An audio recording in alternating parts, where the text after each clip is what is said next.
situation. Some places don't make noise until someone decides they own them.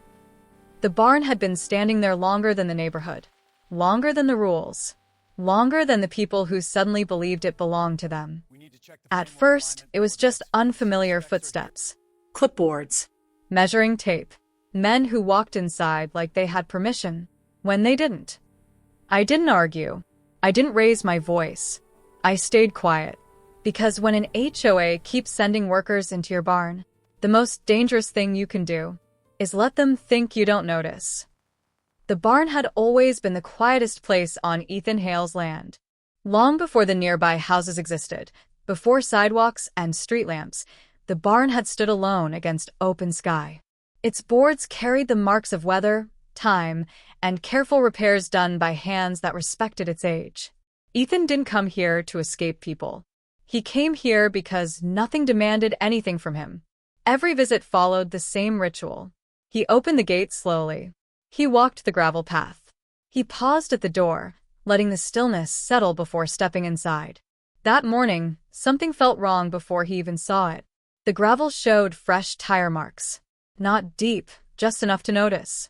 Too straight. Too intentional. Inside the barn, voices echoed softly. Not loud. Not hurried. Unfamiliar. 3 workers stood near the far wall, holding clipboards, pointing at beams, speaking as if the space belonged to them. They didn't look startled when Ethan entered. They looked surprised to see him. They said they were just checking something. They mentioned the HOA as if that explained everything. Ethan asked them to leave. Calmly. Politely. They did, but without apology. Later that day, Marjorie Klein appeared at his gate. Well-dressed, confident, pleasant smile that never reached her eyes. She explained things slowly, as if Ethan simply hadn't understood how things work now. It's nothing to worry about, she said. Just routine. That night, the barn felt different. Still quiet, but no longer untouched. Rules that were never agreed to. The visits continued. Not daily.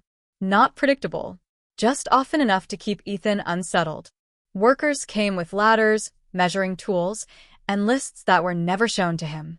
They talked about standards and expectations without explaining who had decided them. Soon the letters arrived. They were carefully written, polite, indirect, vague. Each one suggested that cooperation would be easier than resistance. Each one implied consequences, without naming them. Ethan read every line. Then he reread his own records. The barn had existed decades before the HOA. The land surveys were clear. The boundaries were indisputable.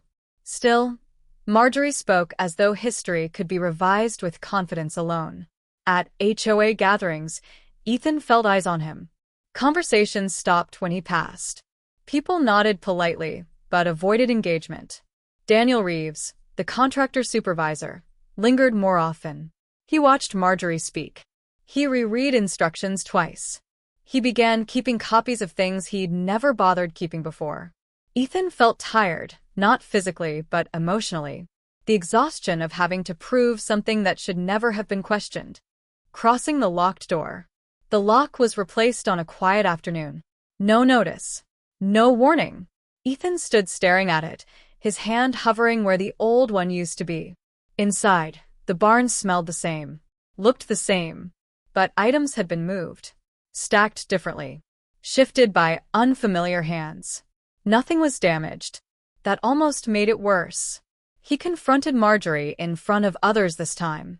Calm voice. Clear words. Noangit. She responded with a smile that tightened at the edges. She spoke of compliance, of shared responsibility, of consequences that never needed to be stated outright. People watched. Some looked uncomfortable. Others looked relieved that it wasn't happening to them. Daniel stood nearby, silent. His expression unreadable. That night, Ethan made a decision. He would stop reacting. The quiet record. Silence became Ethan's response. He documented everything. Every visit. Every instruction overheard. Every letter. Every inconsistency. He photographed boundaries. Retrieved archived permits. requested certified copies of old surveys. He stopped attending HOA meetings. That silence unsettled Marjorie. Without resistance to push against, she grew sharper, less patient. Her emails contradicted earlier statements. Her confidence wavered. Daniel finally stepped forward, cautiously at first. He provided records that showed instructions exceeded authority. He documented dates where access was granted without consent. The HOA board began asking questions. The barn stood unchanged. And slowly, quietly, the pressure reversed direction. The barn still stands. The review process wasn't dramatic. No raised voices. No scenes. Just documents laid out in order. The conclusion came without surprise. The HOA had no authority over the barn. Workers were reassigned. Notices withdrawn. Boundaries reaffirmed. Marjorie's role didn't end, but it changed. Oversight replaced certainty. Limits replaced assumption. One morning, Ethan returned to the barn as he always had. The lock was his again. Dust drifted in sunlight. The air was still. Nothing had been taken. Nothing had been lost. The barn stood, not because it was defended loudly, but because it was never theirs to claim.